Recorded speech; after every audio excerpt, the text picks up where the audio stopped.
کیا ہے۔ پھر ہم نے پڑھا عورت اسلام سے پہلے کیا تھی، اور اب ہم پڑھیں گے عورت اسلام کے بعد۔ جب ہمارے پیارے نبی محمد صلی اللہ تعالیٰ علیہ وسلم اس دنیا میں تشریف لائے تب عورتوں کا حال کیا تھا۔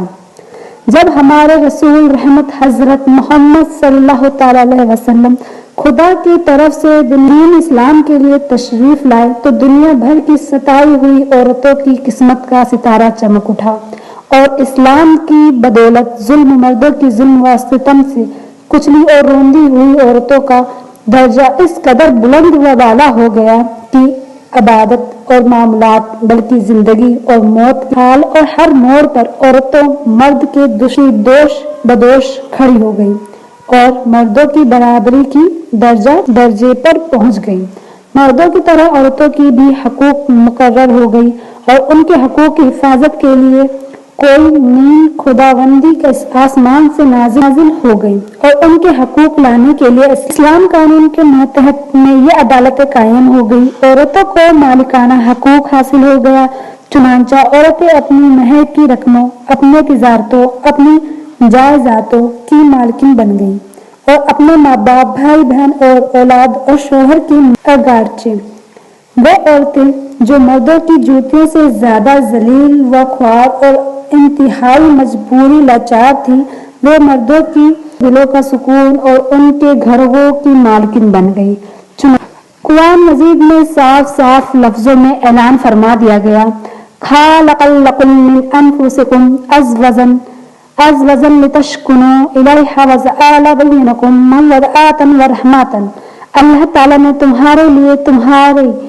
جن سے بیوی پیدا کر دی تاکہ تمہارے ان سے تسکین حاصل اور اس سے میں تمہارے درمیان محبت و صفات پیدا کر دی۔ اب کوئی مرد بلا وجہ نہ عورتوں کو پیٹ سکتا ہے، نہ ان کو گھروں سے نکال سکتا ہے، نہ کوئی ان کے ماں و باپ یا جائیدادوں کو چھین سکتا ہے، بلکہ ہر مرد مذہبی طور پر عورتوں کے حقوق ادا کرنے پر مجبور ہے۔ چنانچہ خدا نے قرآن مجید میں فرمایا ہے کہ وَلَهُنَّ مِثْلُ الَّذِي عَلَيْهِنَّ بِالْمَعْرُوفِ، عورتوں کی مردوں پر ایسے ہی حقوق ہیں جسے مردوں کی عورتوں پر اچھے سلوک کے ساتھ، اور مردوں کے لیے یہ فرمان جاری فرما دیا گیا کہ وَعَاشِرُوهُنَّ بِالْمَعْرُوفِ، اور اچھے سلوک سے عورتوں کے ساتھ زندگی بسر کریں۔ تمام دنیا دیکھی ہے لیکن دین اسلام نے میاں بیوی کی عظمت زندگی کی صدارتیں اگر چاہے مرد کو عطا فرمائی اور مردوں کو عورتوں پر حکم بنا دیا تاکہ نظام کھانا اور دریا میں اگر کوئی بڑی مشکل کا آنا پڑے تو مرد اپنی خودداد طاقت و صلاحیت سے اس مشکلوں کو حل کر دے۔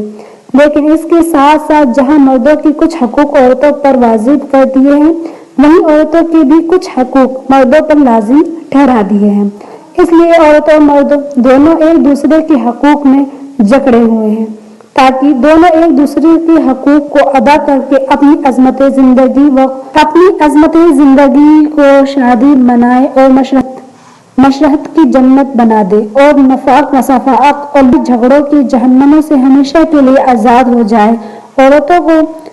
کو درجات و مرتبہ کی اتنی بلندی مظلوم پر پہنچا دی، یا حضور نبی رحمت اللہ صلی اللہ تعالی علیہ وسلم کا وہ احسان عظیم ہے کہ تم دنیا کی عورتیں اگر اپنی زندگی کی آخری سانس تک اس احسان کا شکریہ ادا کرتی رہی پھر بھی وہ اس عظیم احسان اللہ تم دنیا کی احسان عظیم حضور نبی کریم صلی اللہ تعالی علیہ وسلم کی شان و رحمت کا کیا کہنا۔ وہ نبیوں میں رحمت لقب پانے والے، مرادے غریبوں کی بر لانے والے، مصیبت میں غیروں کے کام آنے والے، وہ اپنے پرایوں کا غم کھانے والے، فقیروں کا معاوض، ضعیفوں کا ملزم، یتیموں کا والا، غلاموں کا مولا۔